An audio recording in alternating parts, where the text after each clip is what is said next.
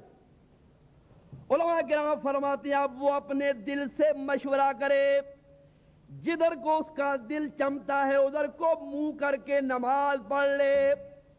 اگرچہ وہ کعبے کی سمت نہیں ہوگی لیکن نماز درست ہو جائے گی، اس لیے کہ فَإِنَّمَا تَوَلُّوا فَثَمَّ وَجْهُ اللَّهِ.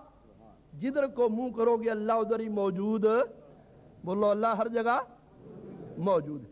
اچھا بھی ایک بات آپ سے پوچھتا ہوں، بولو خالق کائنات کا بھی کوئی قبلہ ہے؟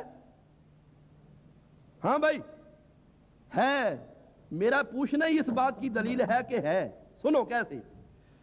علماء کرام ارشاد فرماتی ہیں قبلے کے معنی ہے توجہ کی سمت، توجہ کا مرکز. ہم نماز پڑھتے ہیں، سجدہ ہم کعبہ کو نہیں کرتے، سجدہ تو ہم اللہ کو کرتے ہیں، لیکن توجہ کا مرکز کعبہ ہوتا ہے. جس طرح ہماری توجہ کا مرکز کعبہ، اس طرح خالق کائنات کی توجہ کا مرکز محمد مصطفیٰ ہے. اللہ نعرہ رسالت، یا رسول اللہ. نعرہ حیدری. تو اللہ تعالیٰ نے مخلوقات کی عبادت کے لیے بولو کتنے قبلے مقرر کیے؟ 5. اور ہم پر اللہ تعالیٰ نے 5 نمازیں فرض فرمائی ہیں. گویا اللہ نے فرمایا میرے محبوب کی امتیوں، اگر تم 5 نمازیں پڑھو گے تو 5 قبلوں کی طرف منہ کرنے والوں کے برابر، منہ کر کے عبادت کرنے والوں کے برابر ہم تمہیں ثواب دیں گے. کتنی حکمتیں ہو گئی؟ 4. کتنی؟ 4. 5ویں حکمت، شریعت مطہرہ نے مسلمان کی پاکیزگی کے لیے 5 غسل مقرر کیے. بولو کتنے غسل؟ جب مسلمان اپنی بیوی کے پاس جاتا ہے تو اس کے بعد غسل کرتا ہے، اس کو غسل جنابت کہتے ہیں. جب انسان فوت ہو جاتا ہے اس کو غسل دیا جاتا ہے، اس کو غسل میت کہتے ہیں. اگر کوئی آپ کے پاس کافر مسلمان ہونے کے لیے آئے تو آپ کہیں گے جاؤ پہلے غسل کرو، اس کو غسل اسلام کہتے ہیں.